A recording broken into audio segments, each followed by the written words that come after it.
Each year on July 14th, the people of France celebrate Bastille Day. A celebration of what? Of a drastic act of defiance by their ancestors nearly 200 years ago. The storming of the Bastille. An act which signaled the death of an old world of privilege and tyranny. The birth of a new one, of republics and legal equality.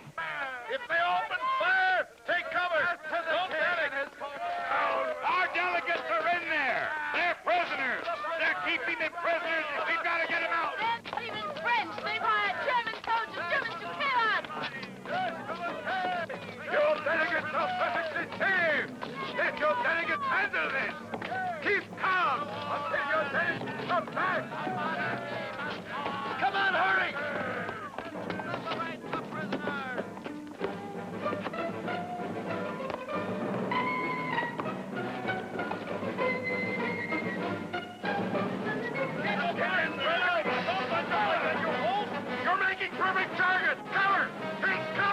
The Bastille. In 1789, a prison. Symbol of royal absolutism, full of guns and powder. What drove the people of Paris to this desperate act, which so profoundly altered not only French history, but the course of Western civilization?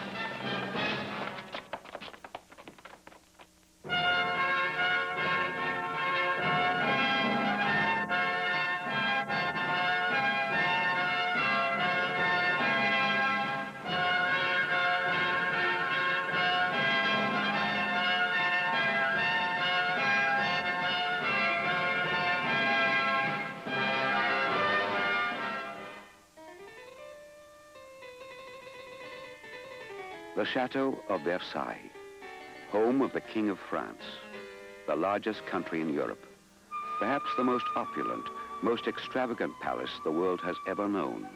Louis XVI, ruler of 25 million people, 90% of them peasants. He is conscientious, serious, stubborn. His country is bankrupt. A succession of financial advisors have tried to solve the persistent economic crisis. All have failed. In 1788, in desperation, Jacques Necker is called. Necker, a Swiss Protestant banker who has served the king in the past. Monsieur Necker, His Majesty's Minister of State for Financial Affairs.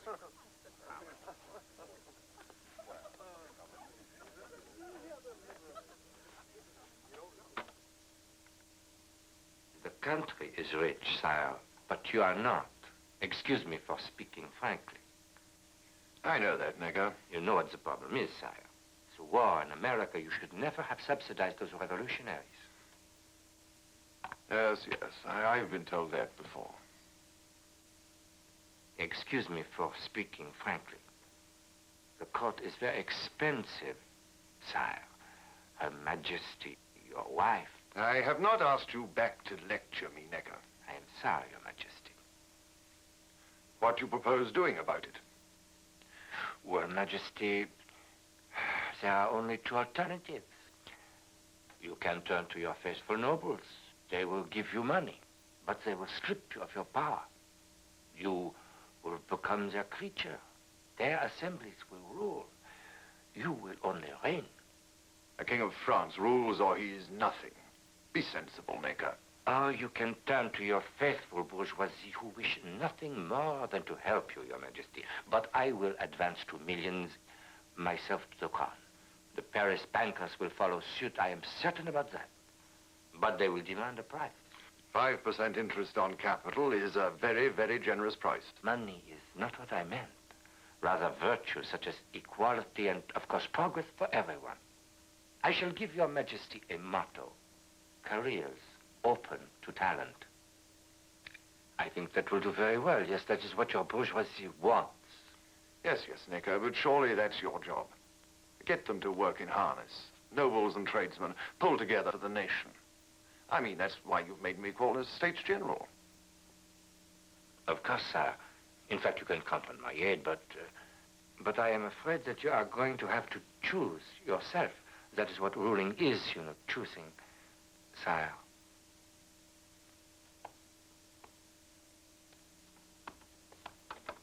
Louis can no longer raise taxes by decree. Necker understands that the only way is to call the Estates General. In theory, the French legislative body, which has not been convened for 150 years, for fear that it might infringe on royal power. Why doesn't he go back to Switzerland where he belongs? Your Majesty, why don't you send that Swiss back to his village? Vulgar little man. So vulgar. I'll be glad when we can get rid of him.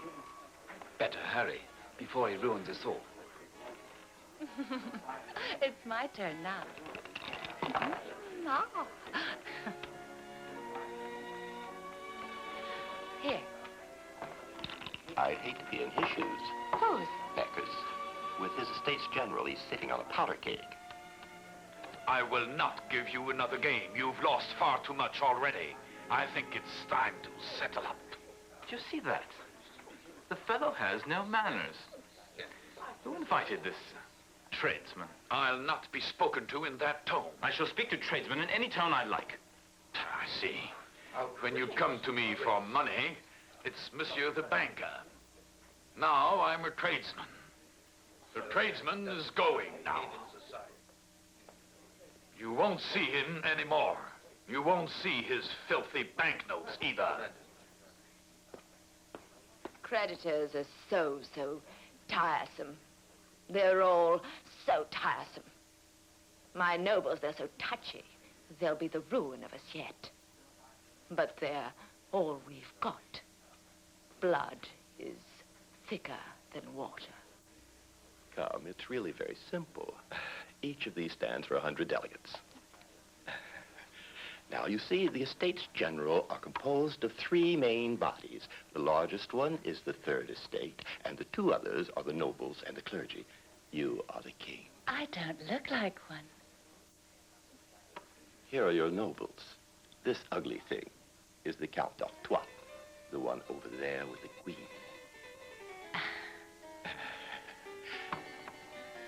This staff represents the clergy. Who is that? The Pope. Oh, he is not here. This is for Frenchmen only. Oh. And here are all the rest. Everyone else. That's the Third Estate. Lawyers, greedy bankers, shopkeepers, and peasants. Oh, peasants make me sick. They smell, darling. Ah, poor peasants. But you smell delicious. Oh, but why is that Third Estate so big? Oh, because there's so many more of them. They're everyone else. But each estate has only a single vote. One vote per estate. So there's that Third Estate. But it seems to me they're completely outnumbered. That's not fair. That's what the argument is all about. The Third Estate wants to change the system, while the rest naturally want to keep it like it is. You just can't have it both ways, but it's Necker's job to make everyone think they can, you see. That's why I wouldn't like to be in his shoes. It's a desert land. Make this desert bloom, sir. In their efforts to raise money, the nobility considers every alternative, no matter how drastic. Frogs? No, sir. Wheat. And where am I supposed to find the money? Oh, I know. Cut expenses, stop hunting, live on less, dress my wife in rags, and so on. No. Sell your timberlands. Comines, Artois, Montmorency, the other nobles, they've all done it, you know. Sell land, build those canal things, become a tradesman. Then mortgage it. That's what bankers are for. I don't get on with bankers. What about enforcing my feudal dues? I know times have changed, but... Ah, of course, Monseigneur, of course. In principle, an estate like this is a gold mine. You can levy a tax on every loaf of bread baked, every roof repaired, every turnip sold in the market. And you can charge the peasants for using the market, too. You can stop them hunting in your forest. You can stop them grazing on common land. You can even claim a third of their cash income. The only thing is, none of this has been done here for 150 years. Anyone who tries enforcing them now is just asking for a peasant revolt. So I don't think it's prudent. I can't recommend it. If you'd come to me 10 years ago, I'd have said yes. But now, opinion's moving the other way. The Duke of Orleans himself has told me that... get the documents ready. And listen to me carefully. You haven't paid these dues for 200 years. Don't pay them now. They are arbitrary and unjust. You own the land. You own its fruits. You are the Lord's equal before the law. Middle-class deputies of the Third Estate make a political issue of the intolerable taxes, of the reimposition of the old feudal dues. They urge the peasants to ignore the demands of the nobles.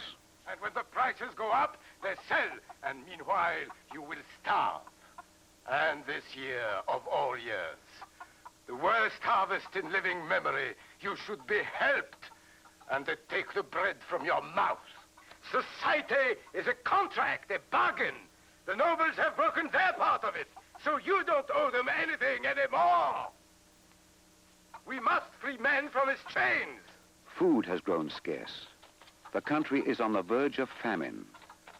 Grain is delivered to bakers by armed army convoy to protect it from the hungry populace. Look at them, they've taken our grain. Clear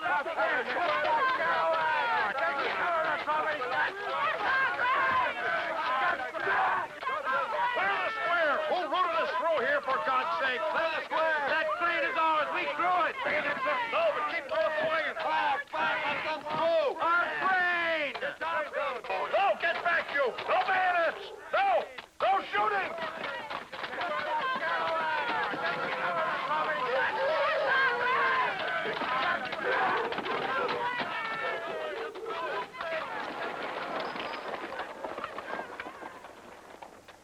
The army is still loyal to the king.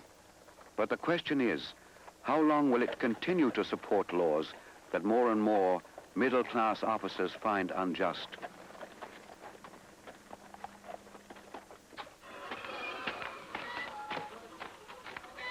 That's all. Where's the rest? That's it. That's your lot. Sign here. You out of your mind? I can't afford this stuff. The price is controlled. Now, if you please, sign here. Let's go.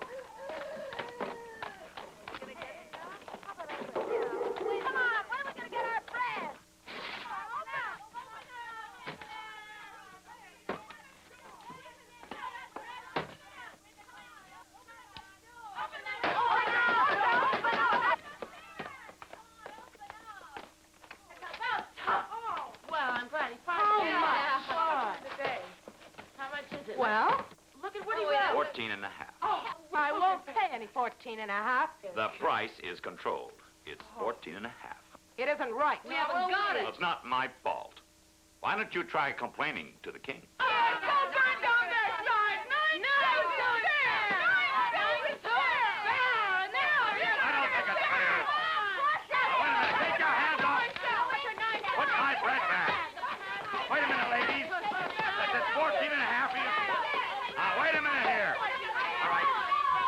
Bread back. All right, clear it out. Take it all home. Go on. Take the damn stuff then. Take it all. You wanted to be a baker? Go on. Go on.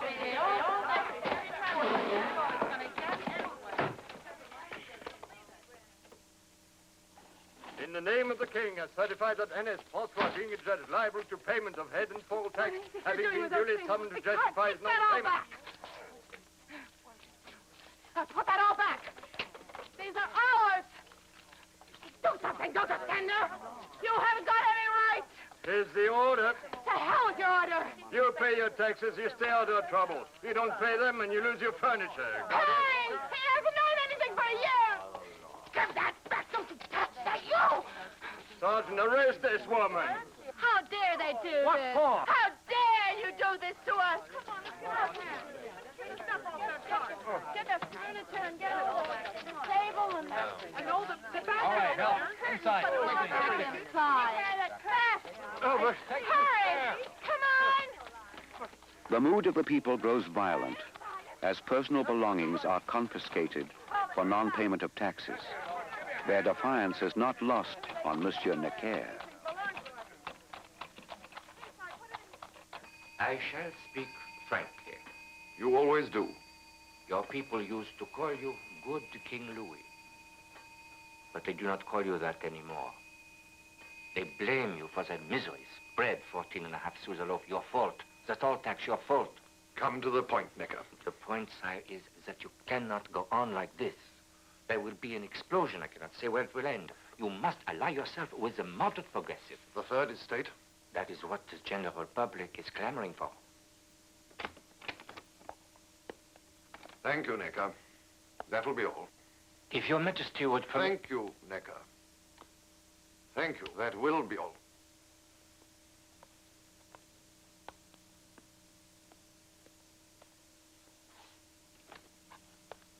Now, then, what does he want? Necker says we've got to become middle class. Why do you listen to that tradesman? Listen to the peers of the realm, the fine flower of the French nobility. Be worthy of them, Louis. They are your people, not Necker and his mob. And you have all your troops. What is France? The private property of the aristocrats? It is like hell. This is France here. The king is afraid of us, afraid of France. That is why he has sent troops to encircle Paris. They have been sent to intimidate us, to break our determination. What do you say, Lieutenant? French troops don't like shooting their brothers. The king's thrown out Necker. What? Necker is out. Unbelievable. Oh, Necker. Necker's been thrown out. What? What's that? The king's got rid of Necker. Have you heard? What a stupid, idiotic thing to do. Does it. I'd never thought I'd see the day. He's actually a popular hero. This means trouble. I ask you, what is France? The private property of aristocracy. You are France, all of you. Defend yourselves. Arm yourselves with guns, rifles. The dismissal of Necker, who had become a symbol of hope, dismays the middle classes. Down with the king! Get some more stones! Here they come. Here's the stones. Get more stones. Here we are.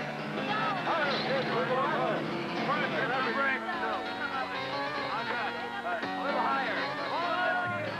The people of Paris are outraged with taxes, food shortages, massive unemployment, inflation, and what seems a lack of royal concern. Hey, wait! They're in the collection. You can't take these. Rumors of army brutality, of aristocrats hoarding arms, of famine, fan rebellion.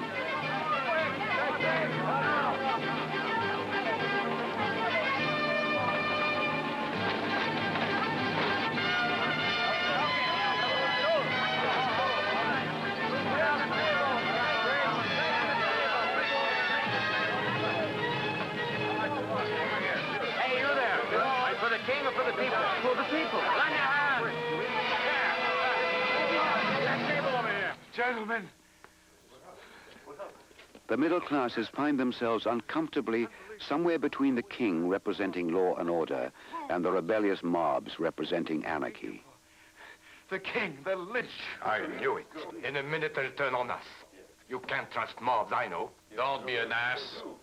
Do you want me to go to Versailles and say, Louis, we're sorry, and Your Majesty, please send more troops to Paris to restore order? What are you talking about? Is that what you want?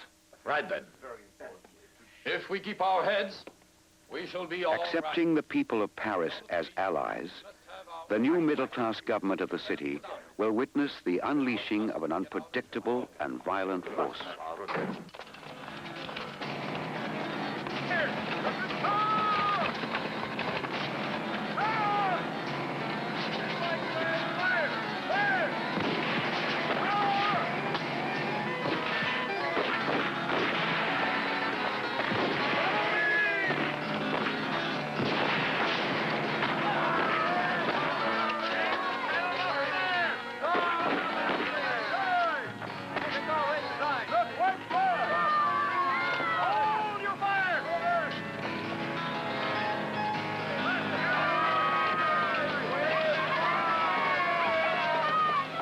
The capture of the Bastille, symbol of royal tyranny, means little in itself, but its consequences are enormous.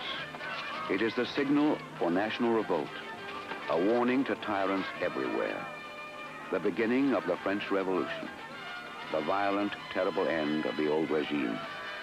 The end of the divine right of kings. The beginning of a new democratic order in Europe.